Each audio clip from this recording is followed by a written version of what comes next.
I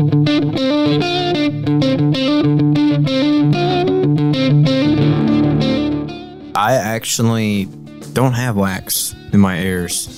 I've always amazed the doctors when I was a kid. Nothing. New fact about Josh. He never has had wax in his ears.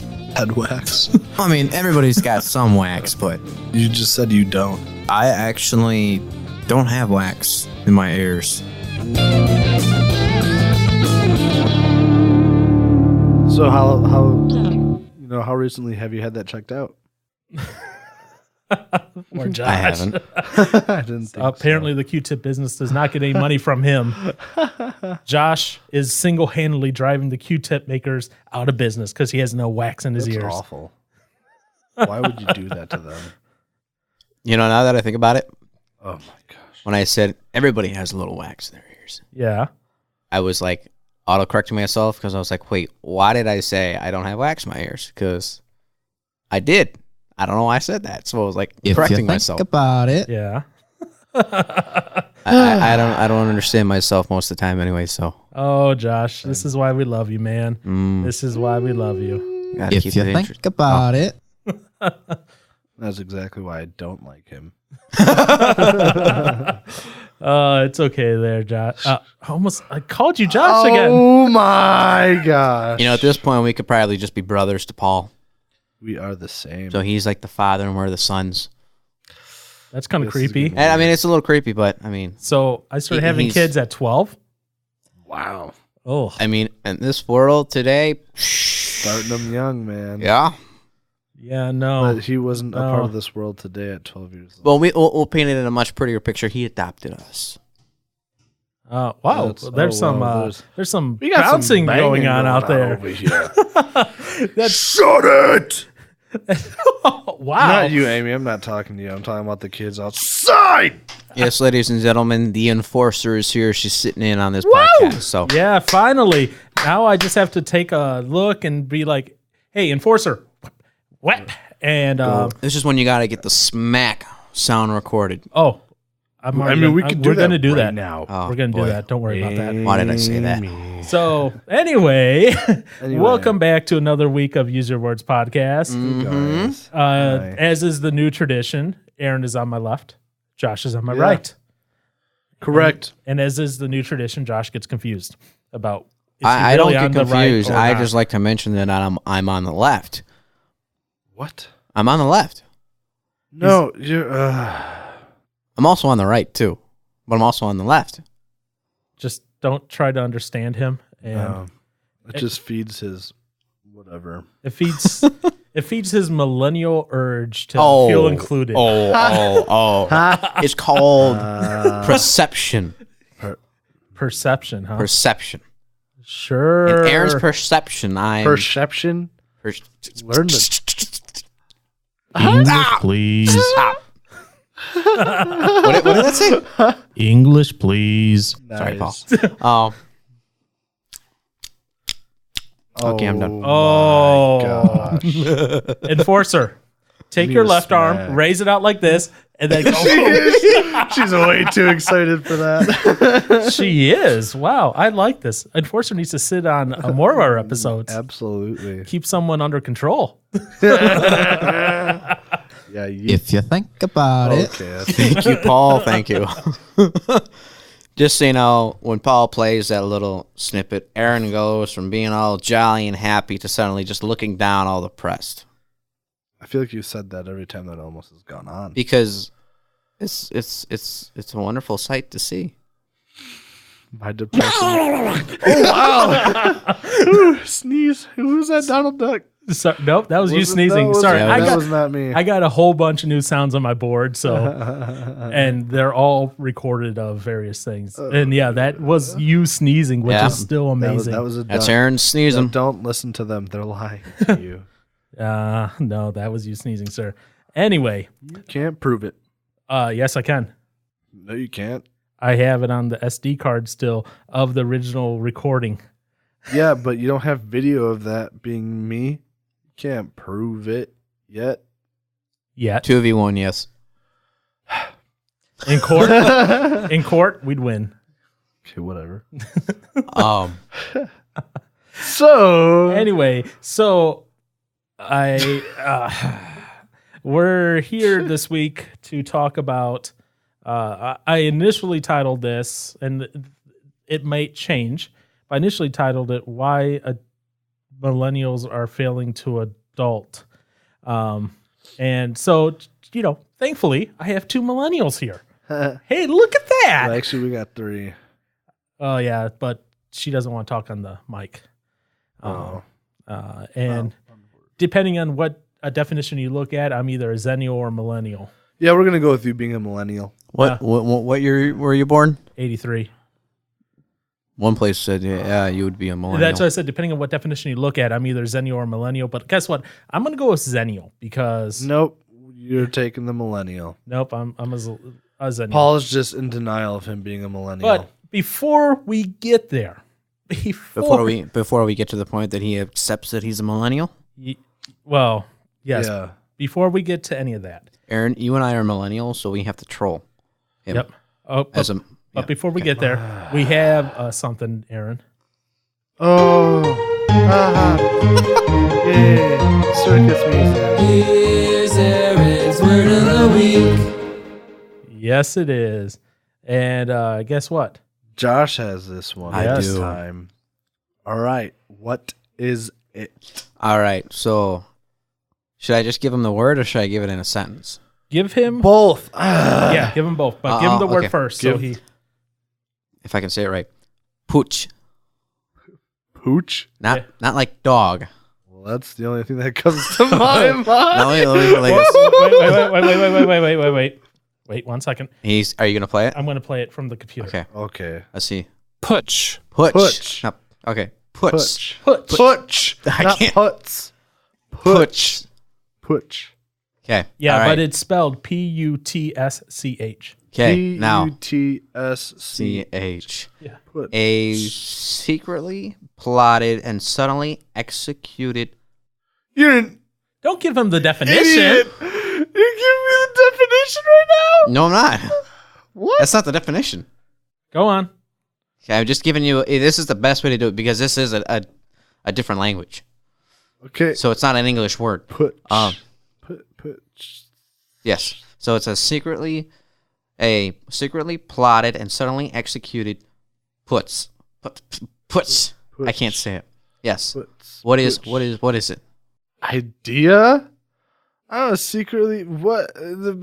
Secretly plotted and suddenly executed. Dog. It's a secretly executed dog. Yes. So I What is went it? to the wood chipper, and to secretly execute the dog, I just threw it in and walked away You threw the putch in the thing. in the wood chipper to secretly execute it. Yeah, it's like that movie Fargo. I actually have never seen that. Oh. Yeah, they got busted because they found, the wood chipper had a bunch of blood in it. And Oh. spraying out blood, kind of obvious Yeah. what that was. So And- a pooch to you Putch. is a Putch. secret execution of a dog. Yep. Okay. It's very, A, that's very upsetting. Putsch is a quick and dirty overthrow of a government. It tends to be used in most often places, for places that experience a lot of these. Comes from the Swiss German word of the same spelling, which means revolt, a violent attempt to overthrow a government. You know why he had to go Swiss German?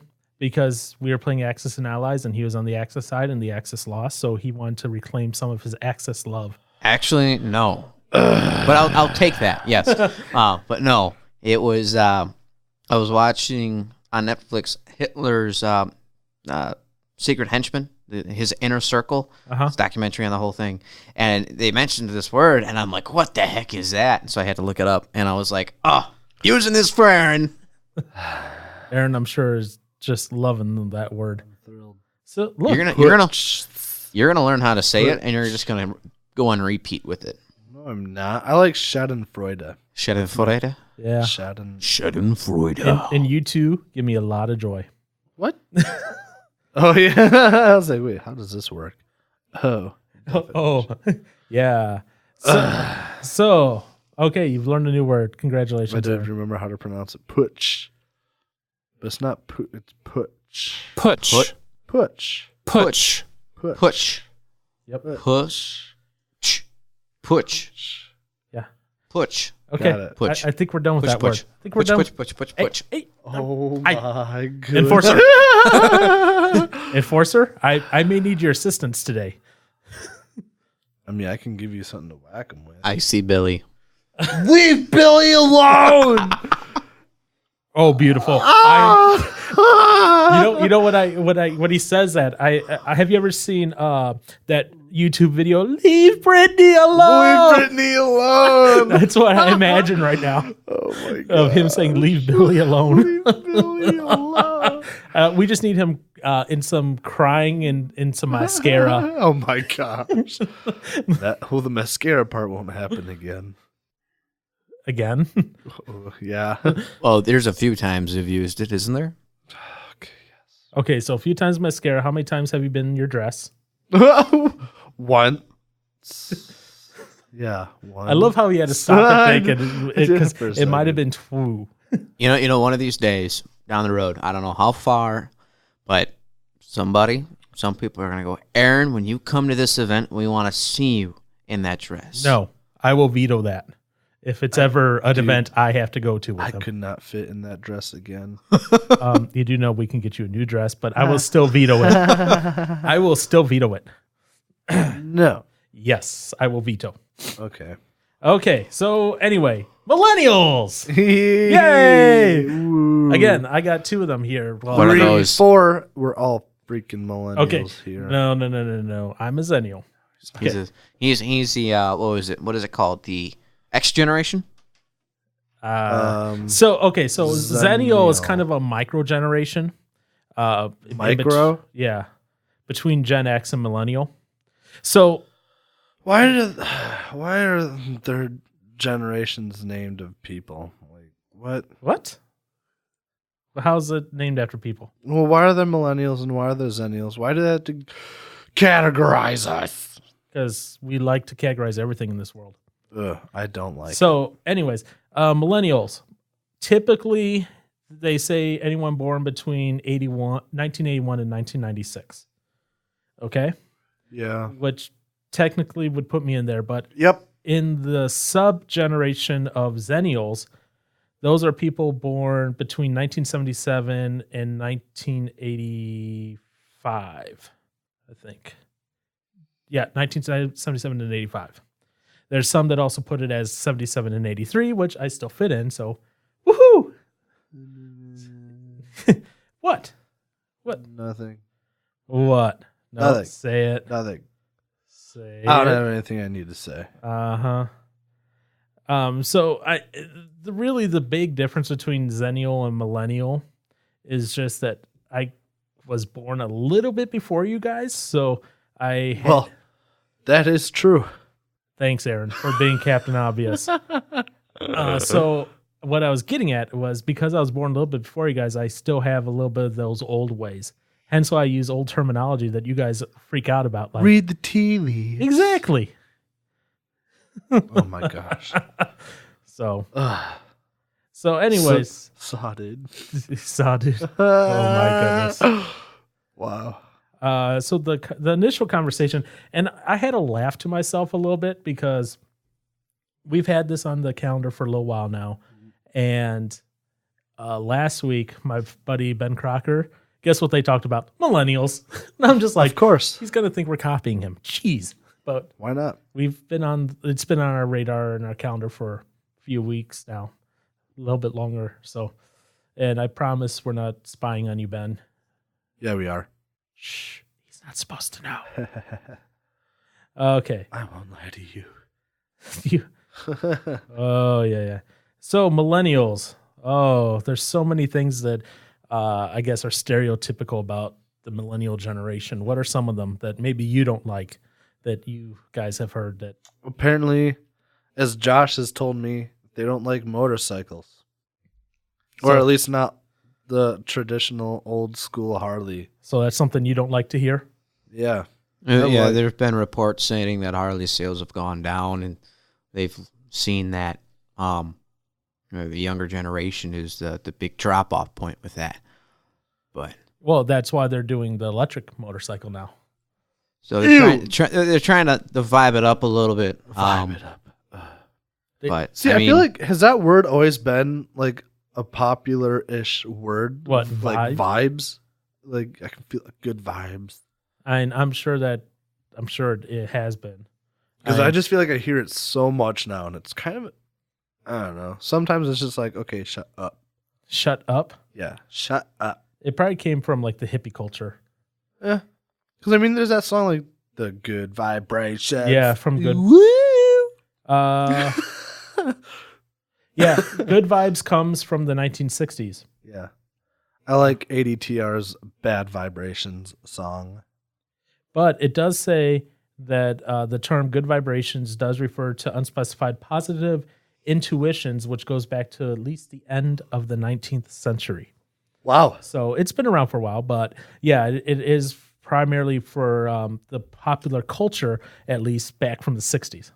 Okay. So I'm just guessing. Well, I'm not guessing. I'm asking why did that come up? You just want to know? I don't know. He said vibes. And I was Okay. just like, ugh. That word is so used a lot now. All right. What are some things? What other things you don't like being stereotyped as a millennial? I don't know. laziness. Laziness. God, I didn't want to say that because I was like, shoot. Because what? I'm kind of lazy. Uh-huh. Dude, chomping on your own. Yeah. Yeah. Okay. What else? Gosh, I don't know. I feel like everything I list off is gonna be something that I am, and I just don't want to talk about. You're being it. a stereotypical millennial. I am gonna be a stereotypical millennial. Oh, here, let me help you out. Some of the things that people at work have said about millennials, they have no drive to do better than what they're doing. Okay. They're lazy. Okay. That's the same thing. They don't like putting in more work than they have to, Okay. which would fall in the same lines of, drive. They live and breathe social media. Yeah. Entitled. Yep. Have high expectations for. Well, you. Expect things. Yeah. High Now. expectations. And expect. Yeah. With no work put in. What's another one? Annoying. I know one, that I guess I even make fun of, millennials always have to have their little participation trophies. They need their little trophies for everything, their little ribbons. Good job. You did your work today. Reinforcement, yeah. I probably have to say one a little bit more on the soft side, but weaker emotions. Weaker emotions. Interesting. They can't handle things as well. You can't Snowflake. handle the truth. So what you'll hear people say is snowflakes, a bunch of snowflakes, Uh-huh. Yeah. delicate things. Fragile. Fragile. See, and here's, I guess, okay, I wanted to hear your definition of this, because when you say like fragile emotions and that, but at the same time, like they are also, and to their credit, the millennials are some of the most passionate people out there. When they get fired up about something, Oh, yes. it's hard for them to let it go, even though sometimes we may want them to, but Let it go. no. I Don't get us a copyright strike, Johnson. Okay, go on. think another one would be. Oh, I already said that one. How about millennials aren't interested in getting married?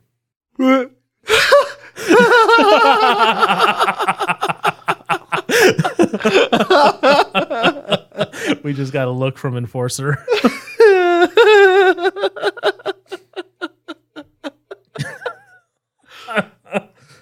I mean, oh my gosh. I feel like I Anyways, See- I think another one would be millennials don't want to settle down. Well, that's No, what- no, that's- not that. I'm not talking about. I mean, you can get married, but settle down is find a place, build a career, buy a home. I've always was told settling down is just finding a wife and Wow. having a family. Yeah. I've never, What?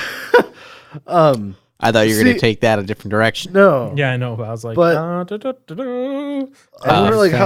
wonder, I wonder what the reasoning is for that. Because, like, for me, like, I wouldn't be against it, but I just have my own issues. I think it's not a. I mean, stereotypes are usually seen as a negative thing or something, but I think I think a lot of millennials like traveling. Well, So who doesn't like traveling? yeah. well, I know, but I mean, not everybody will focus their life on traveling. I don't know. Are you going to go, travel to Dallas to get your kale smoothie and then fly back to Milwaukee? I mean, if I had my own plane, why not? Oh gosh. I think another thing that, who was it? I forget who it was, but millennials may be a little more interested in where their food comes from. They may be a little more like, it has to be organic. Oh, yes. It has to be organic, antibiotic free. If it's not, I will not eat it. If it's They're not to go in my body. Millennials being very specific, What? Yeah. So I've seen that too. like buttered noodles. What's What? wrong with what? What? What? Who, me? Uh-oh. What's wrong with buttered noodles? No, Yeah. I'm just saying Amy loves butter noodles. She could live if all she had was butter and noodles. Well, I mean, that covers your essential food groups. Noodles, butter, fat, Yeah. tasty, awesomeness. Yeah. So there you go. There's your Throw and salty. Aaron into the mix would be mac and cheese. Yeah. Um, I love mac and cheese. I love mac and cheese too, but mac and cheese doesn't love me. True. Yeah. So those are some of the negative, I guess you could say, stereotypes about millennials. Now beyond that, some of those you can point to and be like, okay, if they're true, that might be why they're quote unquote failing to adult. Even though that's a very millennial term right there, failing to adult. It's actually so bad about this whole adulting thing that Merriam-Webster actually on their website says that you can use adult as a verb. I'm adulting right now. Yeah. So Merriam-Webster says to adult is to behave like an adult, to do the things that adults regularly have to do.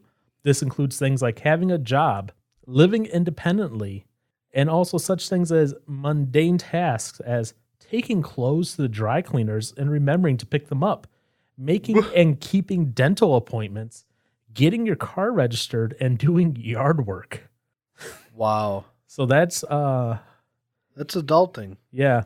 So this article is from 2016, but the first 5 months of 2016 have seen a 6-fold increase in use of the word adulting over the previous year Wow. in publications. And a report that was managed showed that the phrase adulting appeared 642,000 times in 2015. What? Yeah. with usage, this was written again in 2016, coming in at 87,000 mentions in the month previous to this article being written. Oh my gosh. Yeah, so it's going to be interesting how this, this phrase, I remember hearing it the first time. I'm like, what do you mean you can't adult today? What does that even mean? How can you not adult?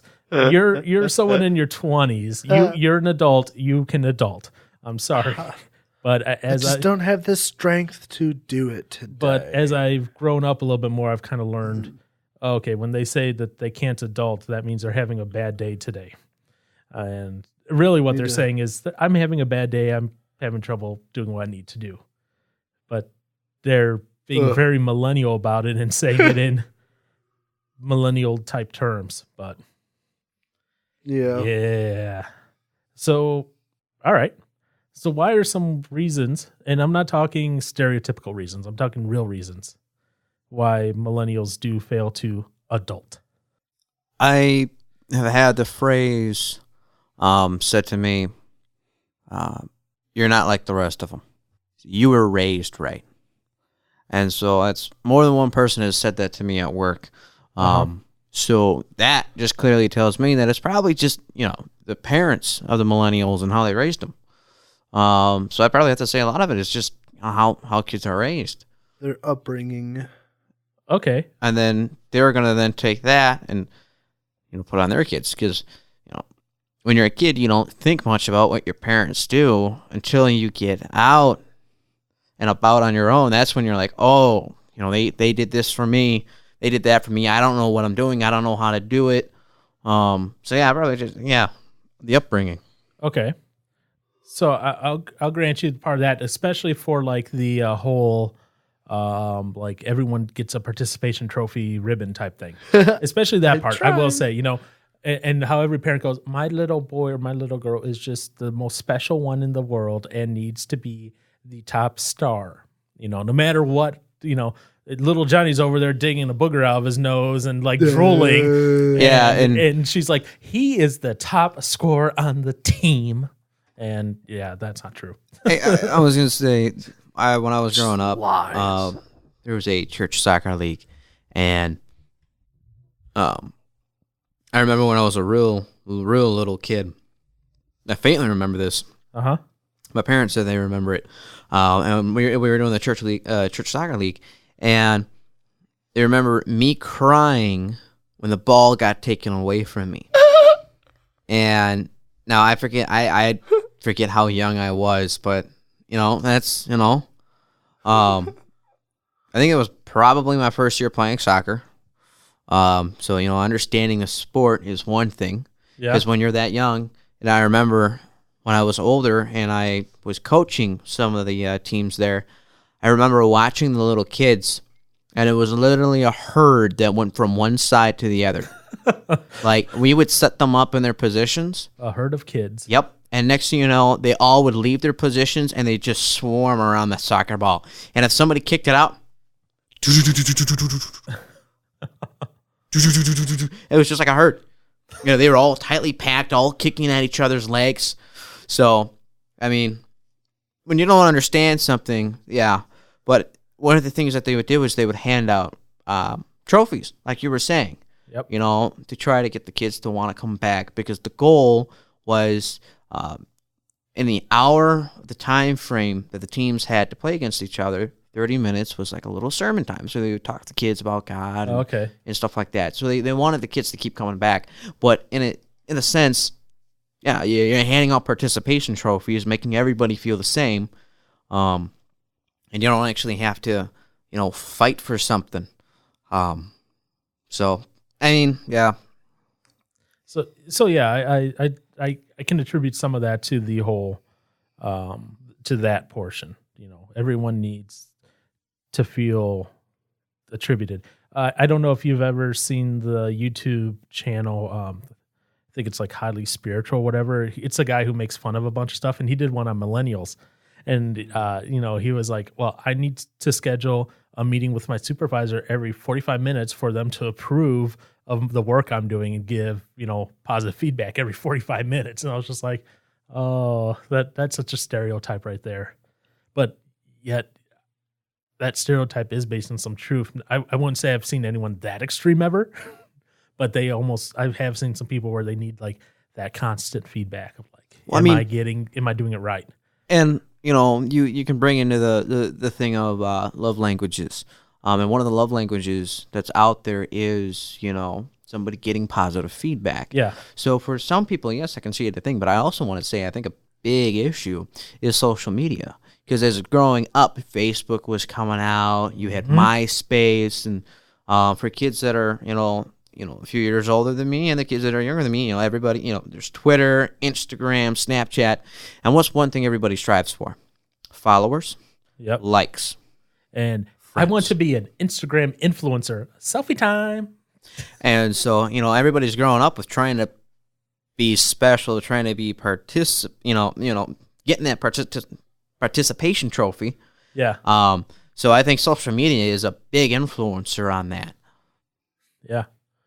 Okay, let me ask this question. Aaron is literally taking a selfie right now, too. Yeah. No. Yeah, you are. No. Let me ask this question.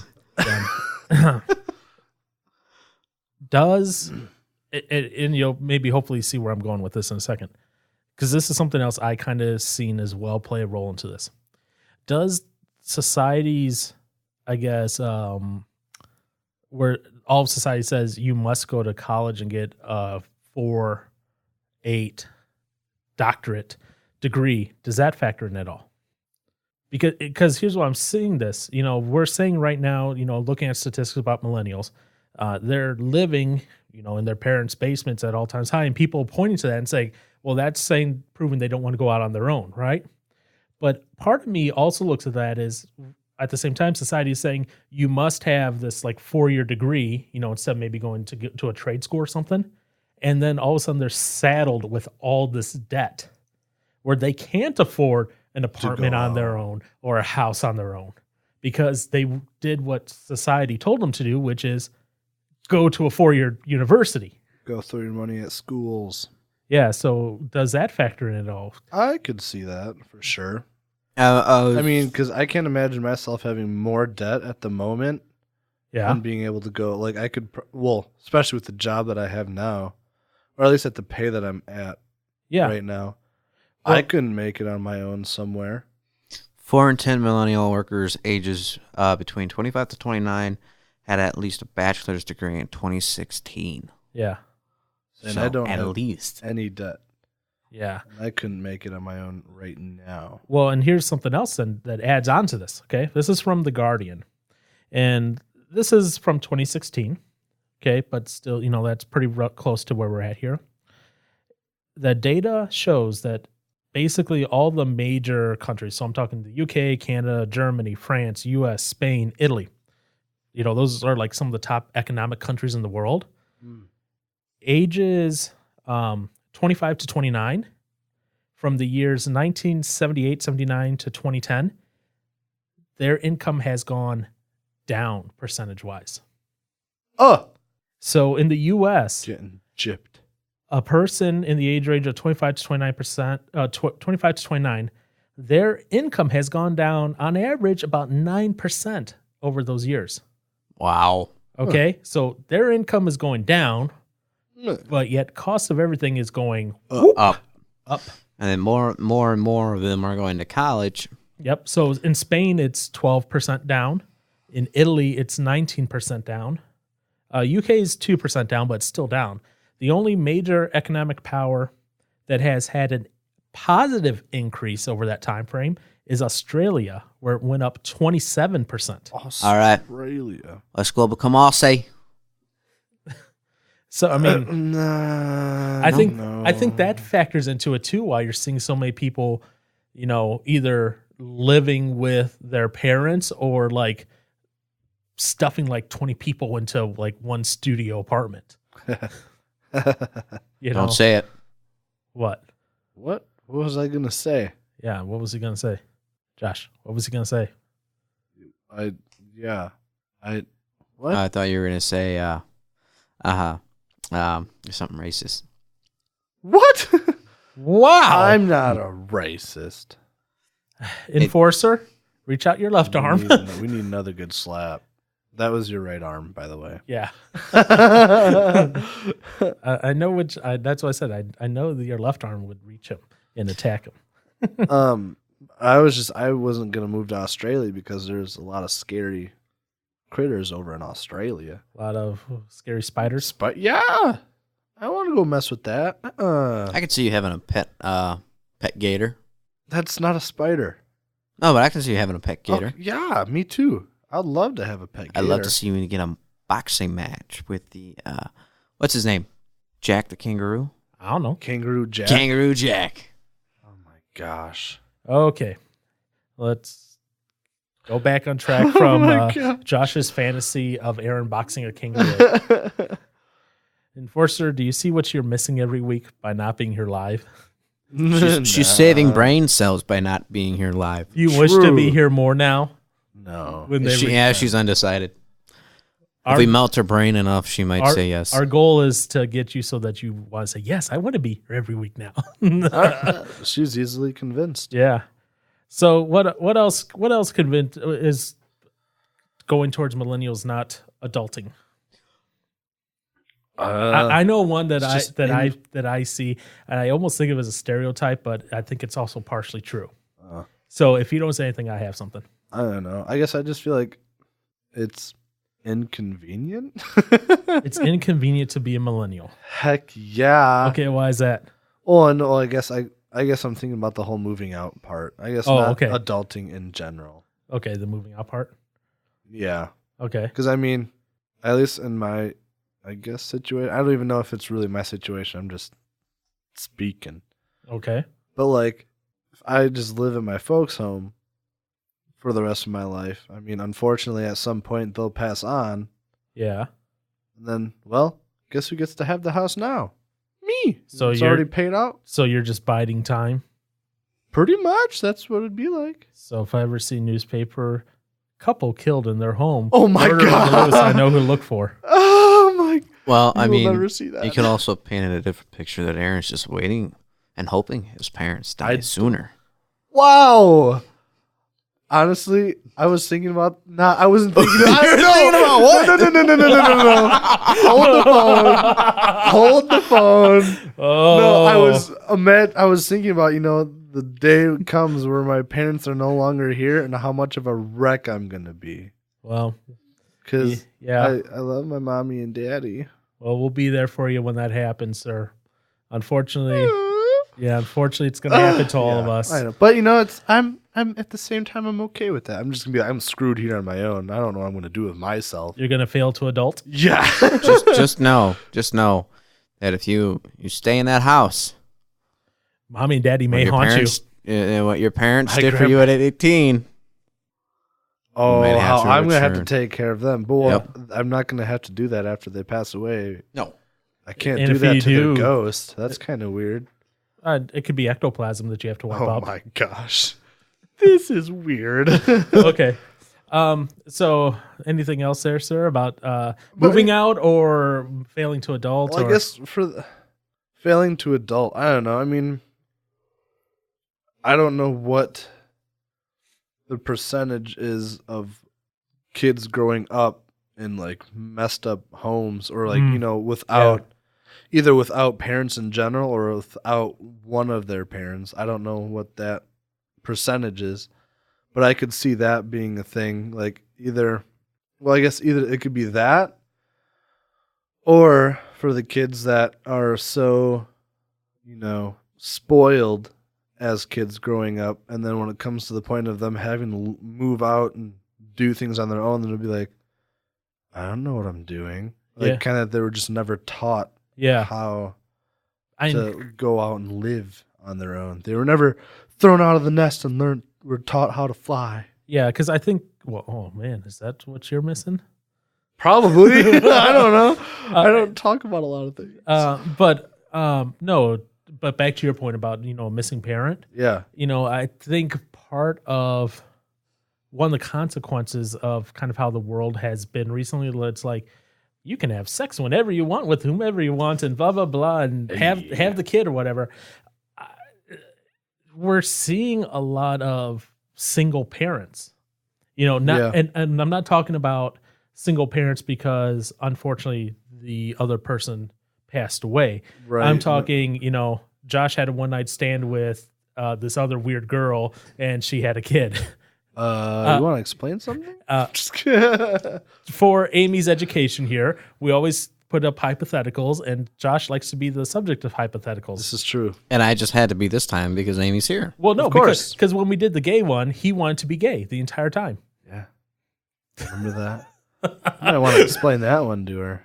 And he got excited when he got to be the gay guy. Yes. I asked really good questions towards Aaron, so yeah, I did a lot of what in your true form. So just that's that. Wow. So Amy, if I say stuff like that, that's why. I know. I just like seeing your reaction. You're like, what? So yeah. So what's that? I can't remember what the phrase is. I mean, there's like hitting. Not what? I don't know. There's like gosh darn it.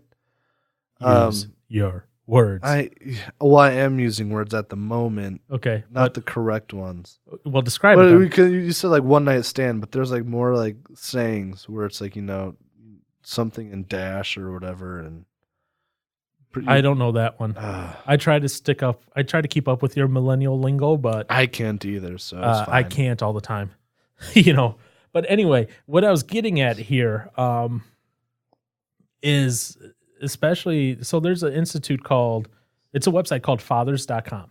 It's the Institute of Fatherlessness.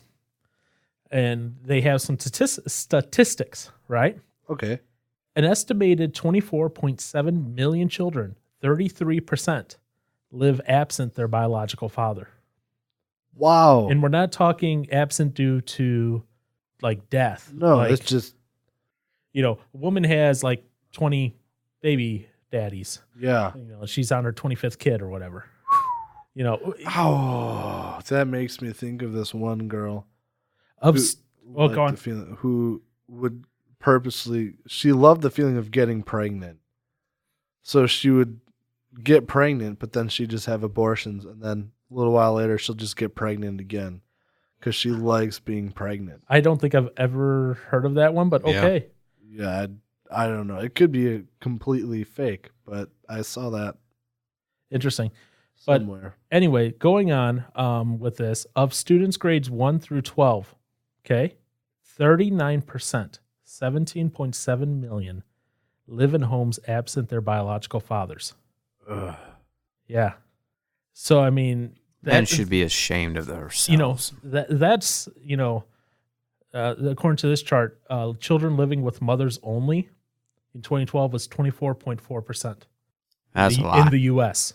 That's a lot. Yeah. So, I mean, you do have that where a parent, and this is just the father side, there's probably similarly disheartening statistics on the other side about mother too. Yeah. Could be. Very well. And again, this one, that 24.4 doesn't take into account if, the father passed away due to an accident. If that happens, that's not the fault of, the parent. Unfortunately, tragedies happen. But yeah, that I think is some of that too. I think you're right on the money with that, because you don't have potentially that one parent to maybe help you grow and learn that only that parent could do. And I'll get some heat from it. That's okay. I'll say it anyway. There's certain things that a dad can teach you, and there's certain things that a mom can teach you. Mm-hmm. That's just kind of how it is. Right. And, nowadays it's kind of this whole thing of, well, I can be the strong single parent and teach my kid everything. And I think that's dangerous because, my strengths are not going to be the same as, whoever I marry strengths. Right. Amy's strengths are not the same as Josh's. Josh's are not the same as Amy's. Wait. And we know who has more. But, I mean, well, and that's Amy. Hey, Josh, it's okay if I had a girlfriend, it'd be the same way. And same thing if I had one. You guys would be ripping on me the same way. We all marry up. Typically, that's hopefully. That's the rule for guys. They typically marry up. Sorry, Amy. Well, she's going down. Wow. This is what happens when you bring your girlfriend into the recording room. Yeah.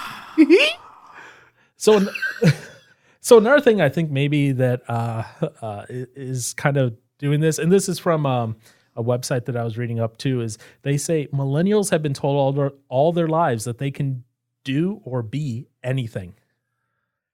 You can do what you want. Yeah.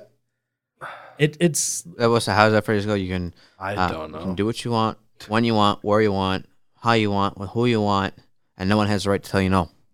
I guess I've never heard that one said to me, but I've heard that said to a lot of people.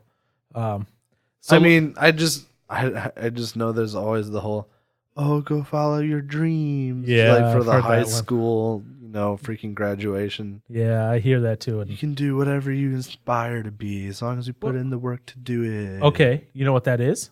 You can do whatever you want. You can be anything. Yeah, that's so not true. So if you're being told that, right? and I don't think you're waiting tables, do you think of yourself as a success or a failure at that point? I guess it depends on what you want to be. Okay, let's give you a hypothetical. You want to be an aspiring musician. By the age of 30, you want to be a touring musician. And at the age of 32, you're waiting tables instead. Are you a success or a failure in your mind at that point if you're growing up believing that you can be and do anything? Definitely a failure. Okay. What were we going to say, Josh? Sorry. I was going to say it depends on how you plan it. I mean, if you just, you can want to be something, but you got to actually plan out your life. So I guess you could say that as one hypothetical. Aaron could have been on his way to being a music career, and something could have happened, and his credibility could have been washed down the drain. Yeah. So there is that. But at that point, that would be like, all right, let's find something else to go after. But yeah, you can't just throw your goal out there and expect it to happen. You have to actually plan and have check marks along the way that you check off. Which I sort of had a plan, but my plan got ruined. What was that plan? Well, I was going to try and go to Cedarville and become a part of Heart Song. Yeah. But then I couldn't do auditions because of my motorcycle accident. And then I just lost hope. Yeah. So, okay. So, if we're being told, or if you guys are being told, millennials are being told, I can talk, you can do anything, right? Yeah. But yet you're given a participation trophy just for showing up. How much work, that's going to, not everyone will be discouraged from doing the work, but some people more than likely will. Some people will say, well, I'm getting the ribbon anyway. Why should I put in the extra hours? And then you have the other people that go, well, I'm doing more work than this guy does, since he started, and we're getting paid the same. What? Yeah. So then you have stuff like that. So, but unfortunately, in situations like that, you have the few hard workers, and then you have the many lazy workers. And this, goes up the food chain, This is just kind of something that's always been there, but it seems to be more prevalent with the millennials. The people that are coming into the workplace, they're that lazy aspect. So you have one person that's supporting all the weight, then you have, No, go on. I was going to say, then you have other people who are coming in and kind of scraping the barrel and still getting credit for it. Okay. I'm curious to see where you're going to go. Yeah, and I had this pulled up already. This was in my list of links. So this is from the Harvard Business Review. It's an article from 2016. They're showing from their data, because there is that kind of that perception that millennials might be lazy or lazy workers or whatever. But there's data that shows they're actually taking less and less and less vacation days than their older workers. even if they have access to the same number of vacation days. Interesting. That's odd. So their average is 16.1 days off. And back in 1996, it spiked at like 21.1 days. And they gave reasons such as, no one else at my company can do the work while I'm away. I want to show a complete dedication to my company and job. I don't want others to think I'm replaceable. I feel guilty of using my paid time off. In other words, they're having a little bit of FOMO with their work. Guilty of having time off. Yeah. I rejoice in that. Because being offered, I don't know, I guess somewhat of a better, not position, but I guess more benefits type thing for my current job. One of the things that was offered was just a higher pay. Yeah. And I know for me, as much as I'd like that, yeah, I know I've mentioned to one of the guys who I was like, I just don't feel like I deserve that compared to, I guess, the guys that have been there for longer. I would hate to work my way up in the pay. Well, okay. Fairly soon. Okay, so I'm going to swing a little bit here to address that. Oh, no. So that is what I would call, sir, imposter syndrome, where you feel like you're not worthy of whatever that is, because you feel that maybe you're not working long enough there, or others deserve it more, or you don't know enough, or you're too young, or you're too new, or blah blah blah blah blah. So the other thing is that like they are overall better workers than I am, but maybe like faster. But maybe your bosses see something in you that they want to try to grow.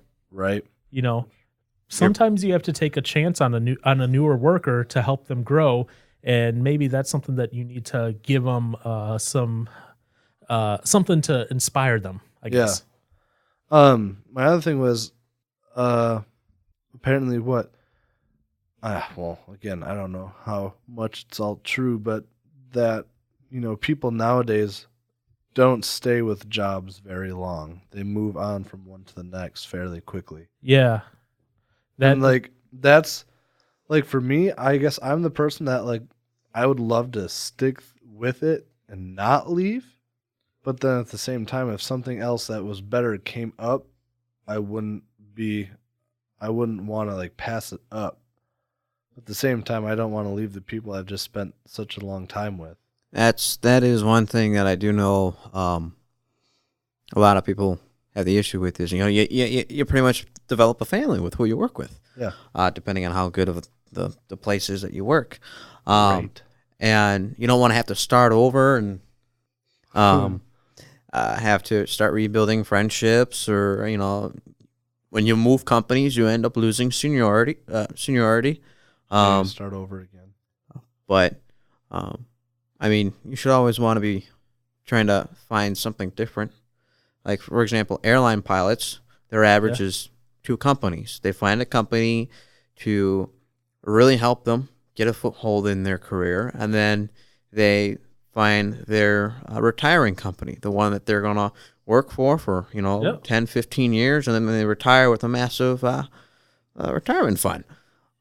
You know, and some of that is, and I will say this, business's fault as well, because especially like in the IT industry, it may be hard at times to get a raise unless you switch jobs. So some of that I blame, you know, on that as well, you know. So, and some, you know, I just want to work in this city for a year and then I'll move and work in this city, because they want their experiences. I say they also want their versatility too. Yeah, you know. That's why a lot of places now are investing in like work from home, especially in the IT field, you know, because that's a very big seller. They may not have to pay as much to keep a person if they can offer some flexibility in that. Right. So yeah, something else I was reading, again, this is from Harvard Business Review. In the 1950s, 12% of high school students perceived themselves as an important person. By the mid-90s, what was that percentage that perceived themselves as an important person? 30%? Go higher. 70%. Go higher. Wow. Entitlement got big. 80%. Wow. Huh. You know, and this comes back to, you know, a couple of things where, you know, we're always telling people, oh, my little Jimmy is just the best in the world. He deserves everything. You know, he deserves the first place trophy. He deserves blah, blah, blah. Because we're, you know, and I blame this, again, I say on some of the older generation, where the older generation is maybe coddled. You know, they felt that maybe they weren't given enough encouragement, so they overcorrected and just gave heaping tons of praise. And, oh, Aaron walked by himself today. He's 21, but he walked by himself. Let's give him a ribbon. Yes. You know? So that some of that also leads into this whole thing of why adults are millennials are feeling adult, because they get into the workforce and they realize, I'm not the important person. I'm the low man on the totem pole. I am easily replaceable. And that is not an easy thing to take into reality to accept. No, not at all. Especially after being raised like that. Mm-hmm. Once reality hits you in the face, it's like, Yep. Okay. So Another thing I've seen, and actually I've seen this before, and this website pointed this out as well. And maybe not for so much for you two, but a lot of millennials are used to being scheduled. They're used to being told, here's where you go. Think high school and that. You're told between these hours, you're in high school, you're going here to here. And then if you went to college, you're being told you're going here to here to here. And then you get to the workplace and all of a sudden, oh, I just have to hit my goals. I don't have to spend this time to this time hitting those goals, but I just have to, I have 30 days to do it. How do I get there? And I think a lot of the workplace has kind of failed them in that regard, millennials, because they might not realize that until kind of recently, and they're not giving them that guidance of how to transition from always being scheduled to having that open free time of now you got to do it on your own. Ooh. What? I can't think of the word now. I was going to say workplaces have failed in general, especially if they keep lowering the pay. Oh, yeah. Well, I mean, that makes sense. If they can get someone to do work for less money, guess what? They're going to take it. They're going to do it. Procrastination. Yeah. So, I mean, there's a few things that they're gonna do with that. So, anything else? Because otherwise, I'll bring up the next thing here. What you guys want to say? What's the next thing? My next thing is millennials, right? They're failing to adult. But also, how's the church failed millennials? That I can answer. I don't know. That I can answer. I don't know. I said that I can't answer. Oh, I thought you said I can answer. I thought he said Ken too. Yeah. Can. He's just a Ken doll. Can do doll. What? Yeah. What? Enforcer? Left arm, please. Oh. Poke. We still have to record you slapping him for the podcast. We'll get the good mics on that one. We'll do 360-degree sound. Stereoscopic. That'd be sick. Yep. Bang. So there were some things I read about how the church has failed millennials. One of them is they said that they value tradition over people because millennials want to see that personal relationship, and a lot of churches are, sticking to, whatever traditionally has worked for them in the past instead of necessarily reaching the millennials where they want to have that interpersonal relationship more. Does that make sense? I mean, yeah. What are the traditions? Well, in this case, one of them is definition of marriage. The millennials want to see the inclusive definition of marriage. What? Do you know what that means? Inclusive definition of marriage? I guess not. Inclusive definition of marriage means you and Josh can get married. Oh, okay. I guess, that's what I was thinking, but I was like, what?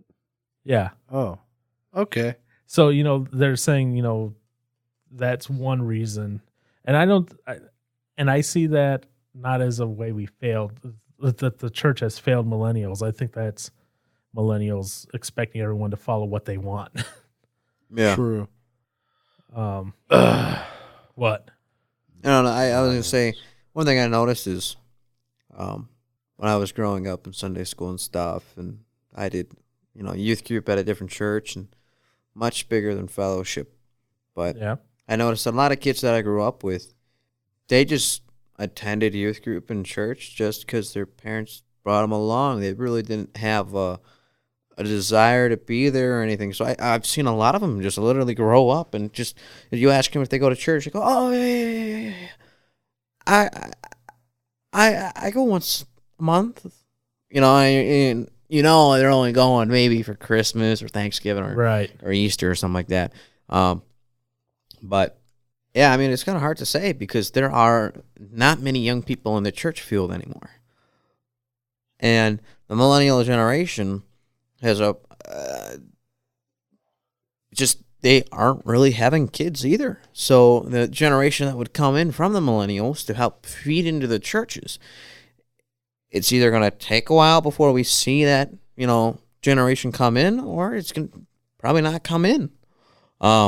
Especially if millennials aren't going to church anymore. So I don't know how to answer that one. I mean, I think it's a combination of the expectation that they have. Okay. The world says that they can do what they want, when they want, how they want, with who they want. Nobody has the right to tell them wrong. So I think their expectation is, since society is changing, they expect the church to mold to society.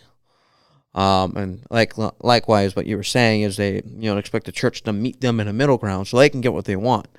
And that's where them kind of getting the participation trophy. I think they just were raised thinking that it's going to go their way, or they're not going to do anything about it at all. Mm-hmm. So, okay. What are you doing over there to your mic? Are you making out with it? Oh wow. No. You got white there for a second, so. Yeah. Eating it. Stop eating it. I can hear it in my ears. What?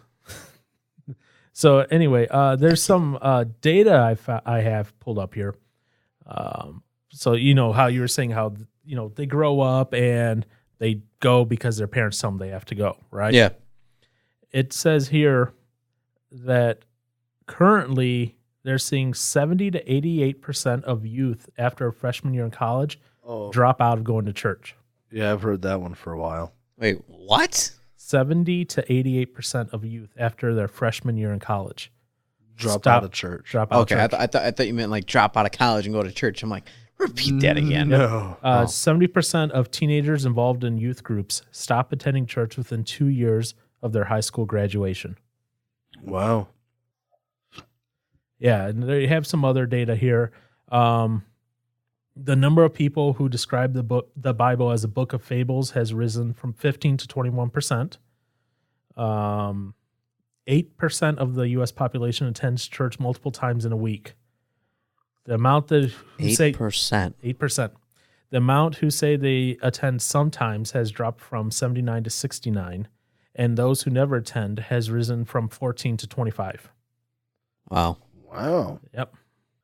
So I mean, say society. There's definitely something going on where the church is not reaching that population, and that was millennial population. So now whatever this new one, Gen Z or whatever, that Generation X. No, Gen X was before. Oh, Gen Z, I think, is the new one. I think there's Gen Y and then Gen Z. Ugh. I probably have to say, society is really painting church as just like a cult. It's just something with a bunch of rules. Yeah. And as Pastor David was saying in the previous episode, crap, just left my head. Anyways, what I'm going to get to is Pastor David was saying in any other episode is, how do we get people to understand that Christianity isn't about, you do this or do that. It's showing them a better way to live their life. And to go off that one way that I'll paint, to anybody who's listening who says the Bible is just a book of rules, it's guidelines that you should follow, because it does offer you a better way of life. But to kind of do put it in a better picture, your seatbelt. Right. What is your seatbelt? Aaron's heard this one before. You haven't? Oh, I thought I told you. What does your seatbelt do, guys? Kills you. What does your seatbelt do, Aaron? Kills you. Can. Okay. What was it designed for? Let's put it that way. Save your life. Okay. So if you don't wear it and you get home, you go from work to home, right? You don't wear it, you don't get into an accident, you're fine. You could do that your whole life and not get into an accident. You could sit there and you can go to the drag strip and you can do 120 without a seatbelt on. You could still live. But what happens when you get into that accident and you don't have the seatbelt on? Who knows? There's people that have lived without having a seatbelt on. There are, and there are plenty of people who have died without their seatbelt on too. So what yes, I know. What I'm getting at is, the Bible is like the seatbelt. Okay, it doesn't impair you from living your life, but it helps you to live a more prosperous life. Because without your seatbelt, you're flirting with the chance of dying young if you get into an accident or dying old. You run into that chance. Just dying. Okay, just dying. You run into the chance of dying young or dying old. Just dying. And if you, like I said, if you don't wear it, you could be fine. But if you do wear it, you live longer. So that's it's just a way to kind of look at the Bible. The Bible, I mean, it's not like a seatbelt. You don't have to do what the Bible says, but by doing it, you have a more prosperous life. Yep. Good. Wrong wording. Stop it. I mean, because then I could backfire at you and, bring up the people that are either persecuted or killed for believing in it. But that's not what you're getting at. No, because at that point I'm thinking too deep into it. Yes, No, you're thinking too shallow at it. You're confusing. What? You're confusing prosperity and wealth with just being living. Yeah, here and not everybody is going to go overseas to a third world country and risk their life spreading the message of God. Well, I mean, you don't have to. You don't have to, but there are people who are going to want to. Yeah. Yep. And that's not a calling that if any of you guys that are listening have any interest in learning more about Christianity, don't let that be a deterrent, because that is definitely something that is someone's personal choice to really going out there and going to the places that says, you cannot preach the gospel and preaching the gospel. But what you said. What? Say it again. What? Say it again. I don't know what I said. You're talking about. He doesn't even know what I said. I know. That's why I'm wanting him to say it. I'm confused. Me too. I was gonna. Now I forgot what I was gonna say to you. Okay, well, I got something if you both are confused on what you were going to say. Hang on. Oh, I feel like a new phrase of his is, for those of you listening out there. Or if anyone's listening. I noticed it. Don't worry.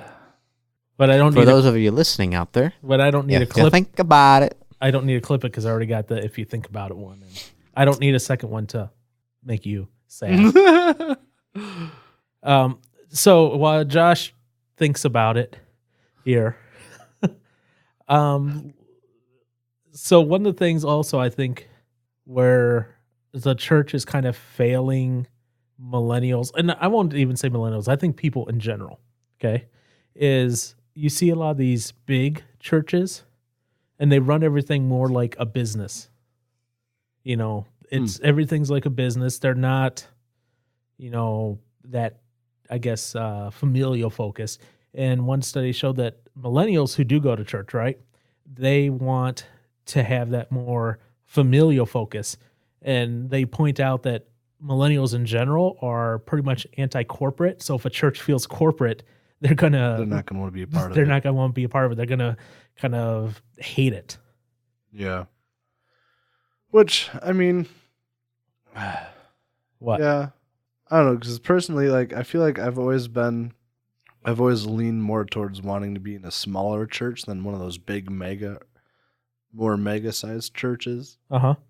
Because I like the more personal connection you can get with people, or at least you get to actually know most of the people in the church, right? As opposed to going to a giant church and that's super overwhelming. I mean, I don't know. And to one, and it's weird because different millennials have that weird dichotomy where they're wanting, those who are going to church, they want that deep interpersonal relationship, but they spend so much time online because they don't want that interpersonal relationship. It's a weird dichotomy right there. Right. Yeah, wait, you're saying they spend so much time because they don't want a personal relationship? Yeah, they would rather do everything online. Instead of you calling me, you only text me or Facebook message me or WhatsApp me or kick me or whatever the other chat protocols are out there. I think at that point they just want to have a heads up. I don't think it's necessary. I think it's a void they're filling, but they want to. You don't think so? Wait. No, I like how many. Okay, there are companies now that are replacing the traditional calling, stuff, where it be telemarketing or with text message. With text message, because they're finding their younger customers that are millennials do not take their phone calls ever, but will respond via text. Well, at the same time, it's kind of the scammer's fault because literally at least twice a day I'll get a phone call from a scamming company. Oh, I know. But so I'm not going to pick up. But how many times have I tried calling this guy, Aaron, and I can't get him on the phone, but I send a text and boom, he responds. It's funny how that works, isn't it, Paul? Yeah. Because I'm too busy to pick up the phone and talk. He's too... Okay, so... He's being a millennial. Usually when I catch him, okay, when I call him, he's probably playing a video game. Mm-mm. Then what are you doing? You call me at work more than you call me when I'm at home alone. Well, when I have called you at home... I'm going to have to pull up the previous episode because there was one episode where you're like, yeah, when you call me, I'm playing a video game. Well, no, I have... I've used that at night, okay? You don't really call me at night, though. Because I know you don't pick up. Okay. But no, when I have called you... Yeah. You usually don't respond right away. So, now let's figure this out, Paul. And when you two have been hanging out and I'm on my way over and I'll call you, I'll tend to call you because I know he won't pick up. Yeah, because just because he wants to troll. Because he'll look at his phone and be like, "I'm not picking that up." He said that out loud. Yeah. But when I call, he's usually playing Dark Souls or something. Oh, yeah, that's a given. But if you call and he texts you right after and he's playing a video game, I feel like that's counterintuitive because he has to press pause. Take one hand off the controller. It's not how it works in Dark Souls. Dark Souls doesn't pause. Nope. Press pause. It doesn't pause. It doesn't. I know. I'm just saying. Anyway, go on. He has to take one hand off the controller. Pick up his cell phone.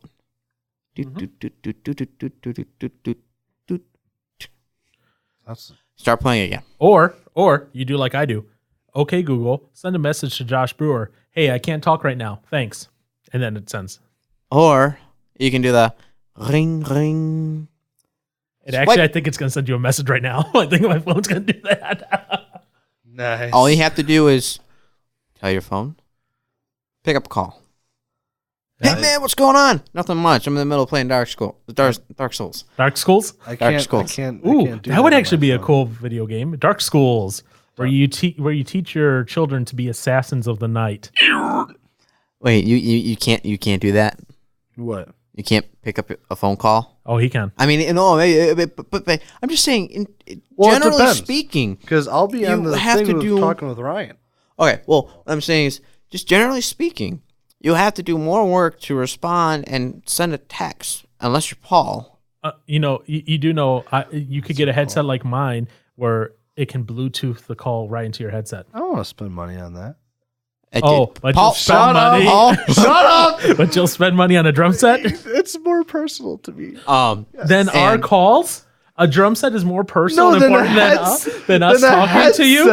That's Bluetooth capable. I am hurt, sir. Oh my goodness. That's got Bluetooth capabilities. I don't want it. But generally speaking, people are they're more inclined to respond to a text message. Yet when they're in the middle of doing something, it's easier to answer the call than it is to stop partly what you're doing to respond to a text message. So to me, I wouldn't respond to your text message right away though either if you texted me. I'm just saying in general. When it comes to people saying, don't call me, text me, it's like, well, what's the big deal with a phone call if you have to sit there and send? It's like, just pick up the darn phone. Now, granted, if you're doing stuff that's loud, like shooting guns, it's kind of hard to talk on the phone. Or mowing the lawn. See, I don't like picking up phones when I'm by people. Yeah, and that's nice and courteous. That's good. See, it's funny. I'm reading an article from Inc.com. They say for millennials, a phone call is like sending a telegram or jumping on the train to take a vacation. Millennials are goal-orientated. That's why they prefer the asynchronous communication of text messages versus the synchronous communications of phone calls. Weird. So think of it this way. Okay, if I'm on a phone call with you, right? Yep. And me and you are having a conversation. We have a question maybe for Josh because we need some information from Josh. One of us either has to conference him in or try to get a hold of him on the phone and put the other on hold. That's synchronous. That's one, two people talking. Yeah. Asynchronous is like a group chat where I send a message. It goes to both of you and you can put your input in, and Josh can put his input in, and we have the answers communicating real quick. So they're saying, millennials are kind of avoiding that phone a little bit more because they prefer to get those results versus just the conversation. So again, it's a weird dichotomy because millennials are going on trips because they want the experiences, but they want the results of communication. It's a weird dichotomy. They don't like the middle ground. Yeah.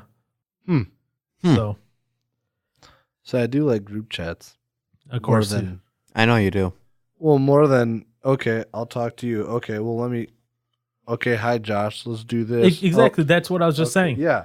It makes more sense to do a group chat in that sense, unless you do a group call. And it's the same thing as let's say me and you were texting, right?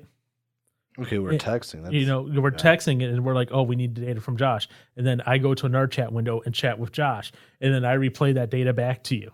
Yeah, that's annoying. Exactly. So that's what they're saying. Millennials like that. They like the outcome. They want the data. I'm still thinking of doing like phone call versus, okay, hi, I'm talking to you physically, Paul. And then, let me hang up and call Josh to figure out what he wants. Okay. Yeah. So I wasn't thinking of that as you texting me and then even both ways. If it's just a one-on-one text or a one-on-one call, it's not getting you the results you necessarily want. Right away. No. Yep. And they're saying a lot of millennials are results-orientated. They want their answer. And just so you guys know, I have to deal with Paul and Aaron in a group chat.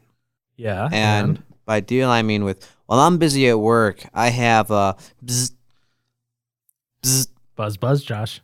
Bzz, buzz, buzz. Bzz. Hour later, 72 missed messages. See, and that's because I can send messages from my computer. Yes. So. Me, I don't really work with technology, so. Computer. Well, I work with technology, but not digital. You work with Velcro technology. You work with mechanical. Unless you're running one of those like CNC machine for Velcro. Well, no. It's just like big knives and big presses for the most part. Cool. But no, for me, when it comes to talking on the phone, what I like about that versus a text message is a text message, like you were saying, millennials like to get the result. Mm-hmm. I can get the one phrase I want to say out and I can send it to you. But what I like about calling is I feel like I can get a response from someone better calling. But at the same time, it allows my brain to answer other questions I may not have thought of by just sending a text message. Because that's why I don't like getting on the phone with you. Not that I don't, but it's like if I have when you call me during lunch, I'm not going to pick up your call during lunch. You have. I have, and it's a mistake. Do you have little lunch dates? No. We've had one lunch date. Are you jealous? Yeah, one lunch date to the Nash. But that was back when I was doing sales. Yeah, but it's like, okay, because you could literally send me one text message, and that would be all that's needed answered. But if you call me, you'll ask me that question. I'll say yeah, and then you'll just go off and talk about all. Because I like talking to you. There's nothing wrong, but it's like I only have a half hour for my lunchtime. I'm sitting here for 20 minutes on the phone with you. Well, shoot, I got to eat my lunch now. And you have told me, hey man, I'm gonna let you go. I want to get my lunch done, and I'm cool with that. Yeah, I know. But it's just just so you know, straight to the if point. I'm coming over to your house and I call you, it's because I'm just pestering you until I get to the door. Yeah. Yeah. You never, just so you know that never one. do that ever. Because you stay on the phone with me, I'm like, all right, he's on the phone. Hey, where am I? We know where you're at that point. Nope. But yeah, no, I personally like phone calls more. I like phone calls when there's a lot of planning that needs to be done. It's the way to do it. And it's the person that can give the answers. Yes. Is he trying to emphasize something? No. Oh. What I'm saying is, like, if it's a phone call, like, let's say Josh is the one with all the answers, and me and you are on the phone, and it's like, well, we got to ask Josh. So why am I calling you? Yeah. You're not giving me the answers I want. And that way you just do a three-way. Yep. That you could. Yeah.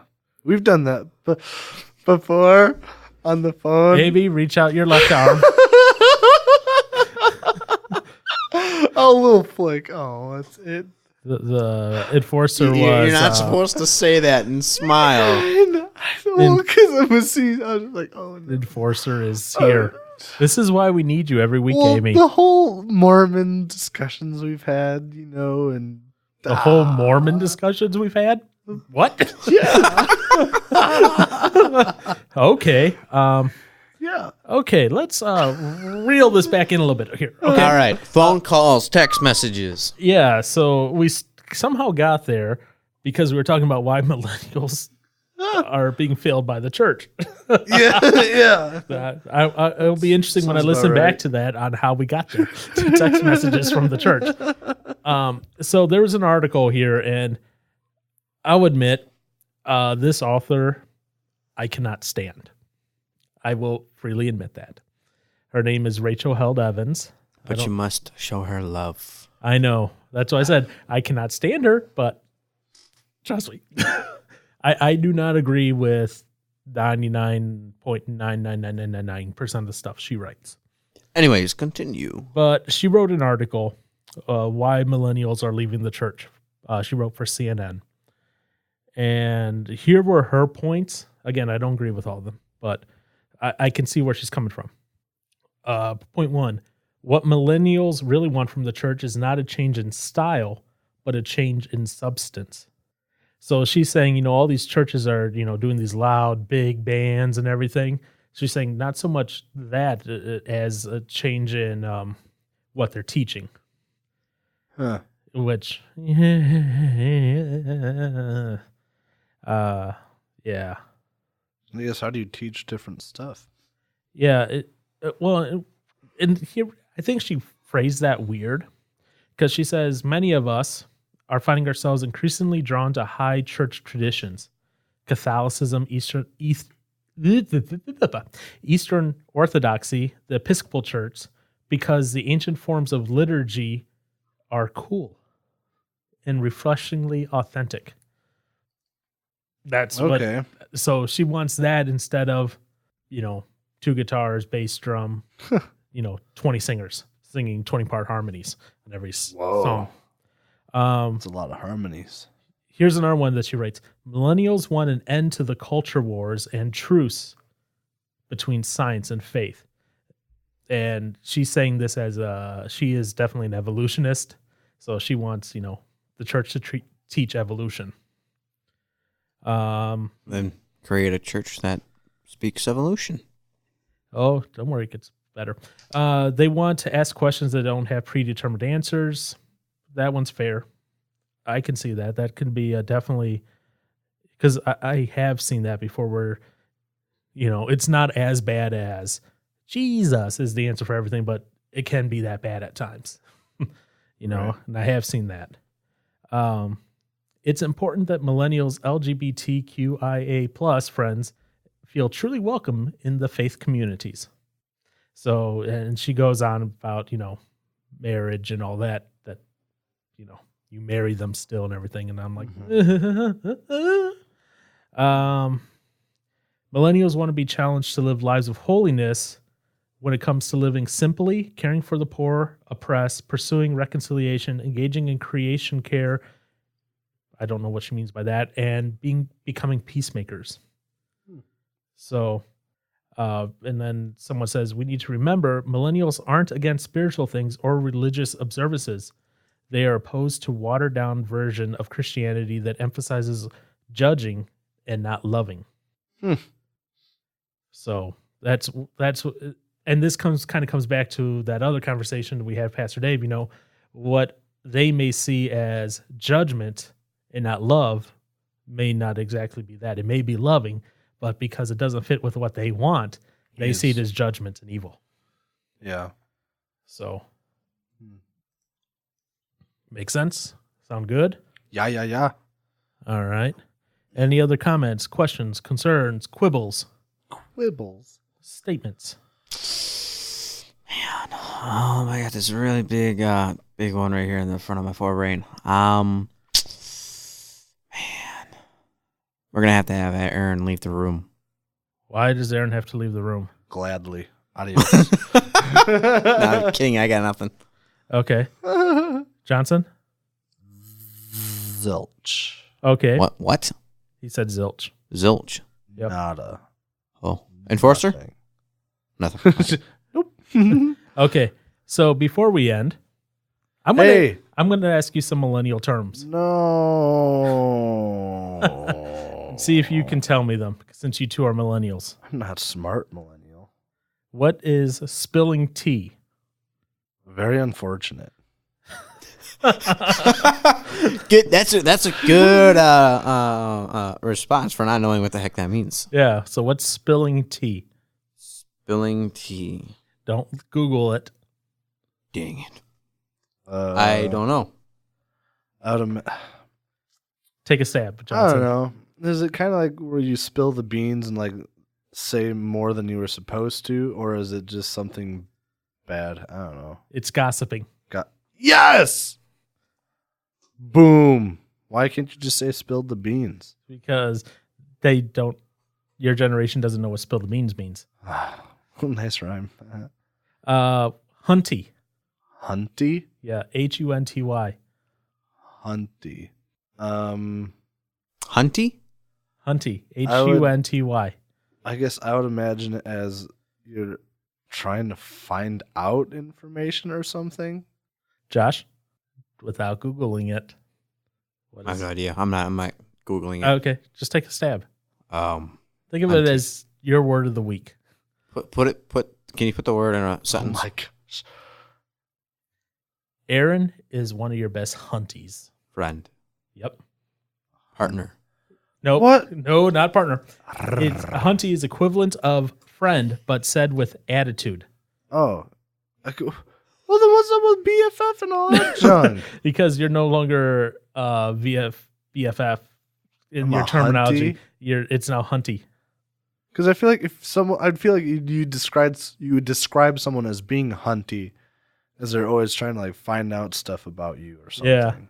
Yeah. Okay. Y'all so, are dumb. What about Stan? Stan? Yeah. Stan the man. Yeah.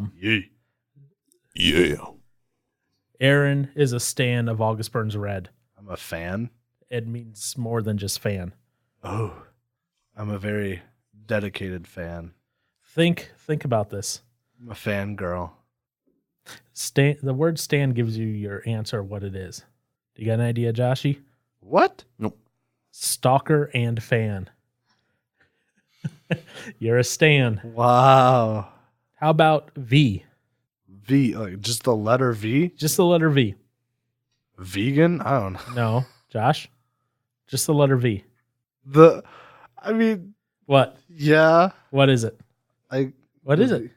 it? Tell it to Josh, and he'll tell us. No. Oh, he said no. No.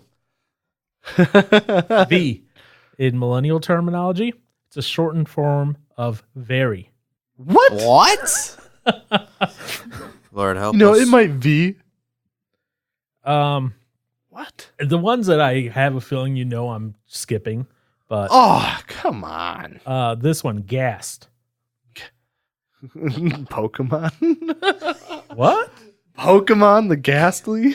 Or it's gassed. Gassed. Okay, Ghastly. Joshy, gassed. I don't know. Gassed. Gassed? A ghost? Like GAST? GASSED. Or Gassed. gassed, I guess. Gassed. Sorry, gassed.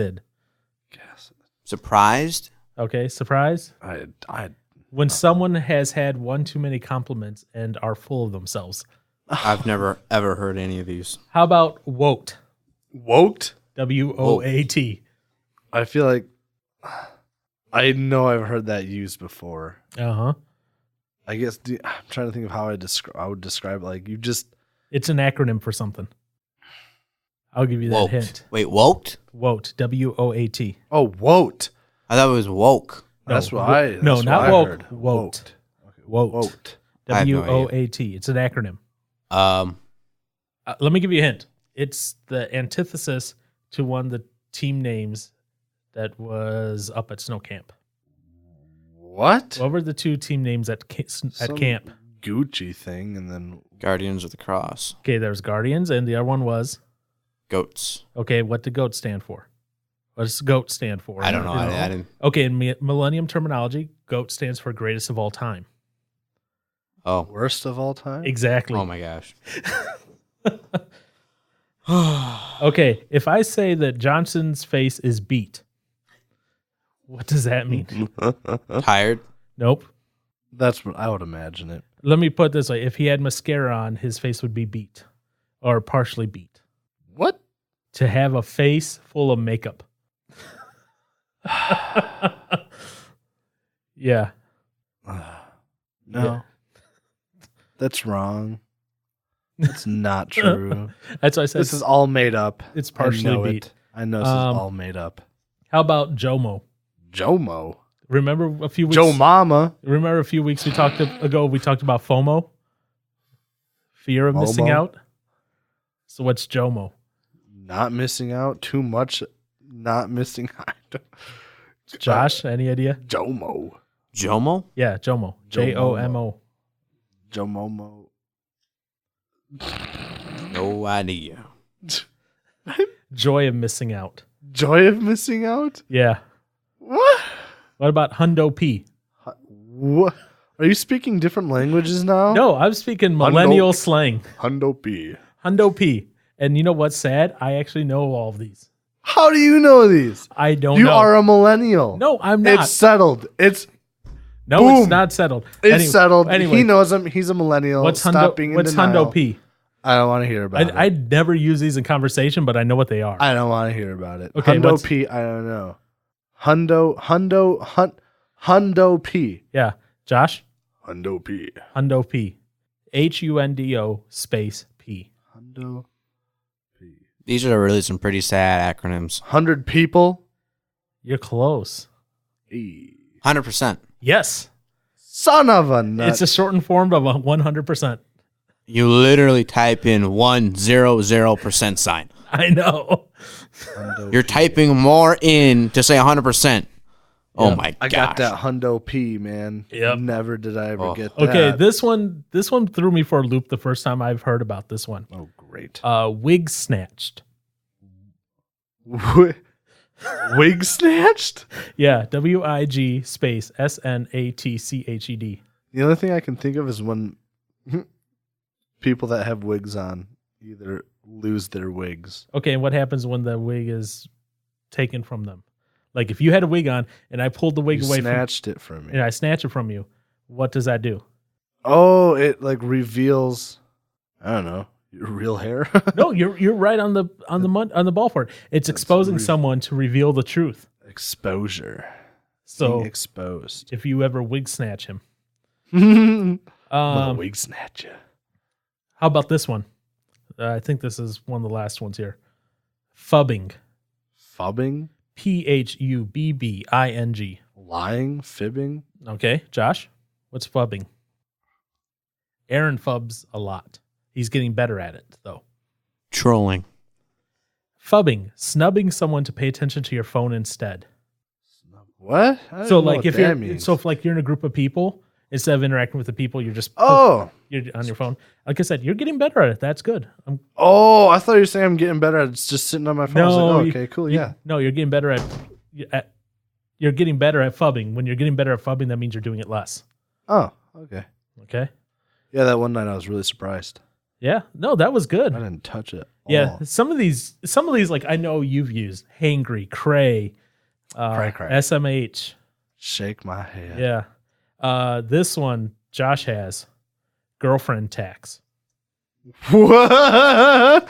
I don't know anything about this stuff. What? It's called girlfriend tax. What's the girlfriend tax?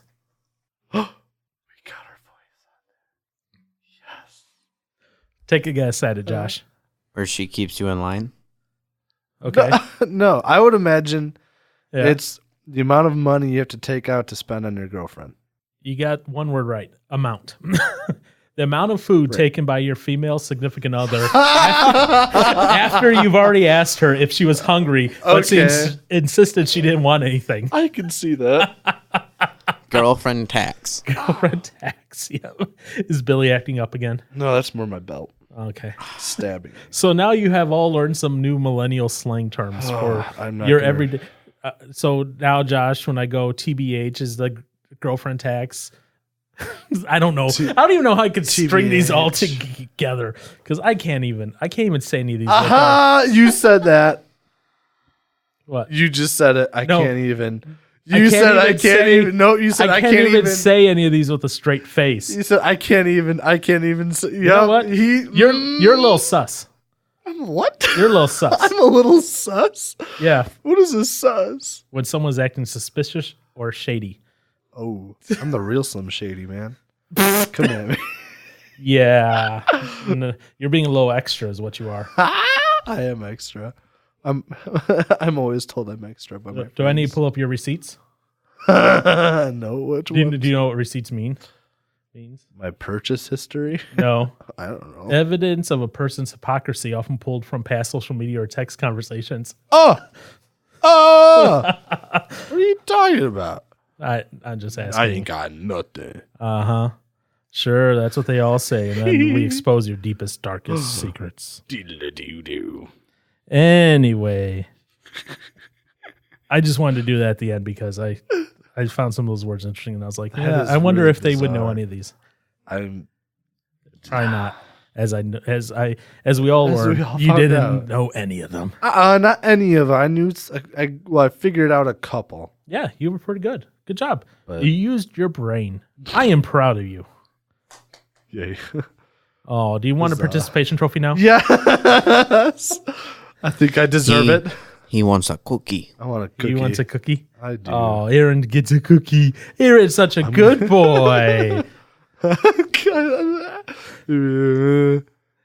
want a cookie. All right. Gonna get So myself a I think cookie. it's time to wrap this thing up here, unless one of you two wants to interject something else. Hi. It's Okay. nice talking to y'all. Nice talking to everyone. Yeah. So yeah, we're available on iTunes, Castbox. What are you two doing? If you're lonely, dim. Oh, wait, let me read it. If you are lonely, dim all the lights and put on a horror movie. After a while, it won't feel like you're alone. Oh, I don't like that. Oh, you know what I would love to see? Complete tangent, because of horror. I would love to see Aaron do Five Nights at Freddy's VR. No. Oh, yes. No. Yes. I love to see Aaron do horror in VR. Period. Yeah. I would love to see him do a Skyrim in VR when it comes to the spider. I can already picture him could be falling bad. over the backside of his couch. All right, so let's get back to the wrap up here. So yeah, we're available on iTunes, Castbox, YouTube, Blueberry, good job, Radio Republic, Apple Podcast, Google Play Music, and Google Podcast. and our website, uywords.com. At Twitter at uywords. Yep, uywords. I was like the Facebook. Use Your Words podcast. Yeah, and I mean, Email. I like how we have an Instagram, but nothing's really posted on it. Because you know what? I think one of you two needs to take over social media stuff. I was gonna mention because that, especially I think for Instagram. Well, it's tied to the Facebook, so we can get. I'll get you all the log information.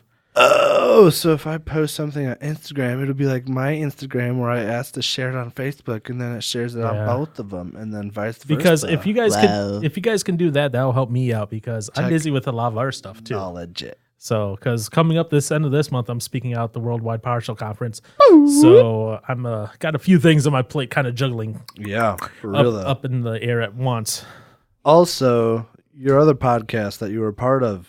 The Convoluted Podcast, yeah, that went out live on April 5th. So Google The Convoluted Podcast, and you'll find it. That was a fun hour and a half, and that's where you learn how I made $1.5 million just by taking some curses on to me. Wow. So you need to listen to. Oh, and I also told a story on that podcast that involved one of you two. Uh-oh. And it involved, let me put it this way, it involved a barbecue restaurant. Hey. Cheek meat. Yum. No. A barbecue restaurant. Barbecue restaurant. Wait. Oh. Yep, I told that story on the podcast. No. Yes, I did. Oh, don't listen to that podcast. Remember, hit us up on Facebook. Let us know what you thought about this episode. What you want to hear from us in any episode. I say this every episode. But listen to Convoluted so you can hear the story of what Aaron did and almost got me killed in a restaurant. Me more than you. Oh my God. See you guys next time. Bye.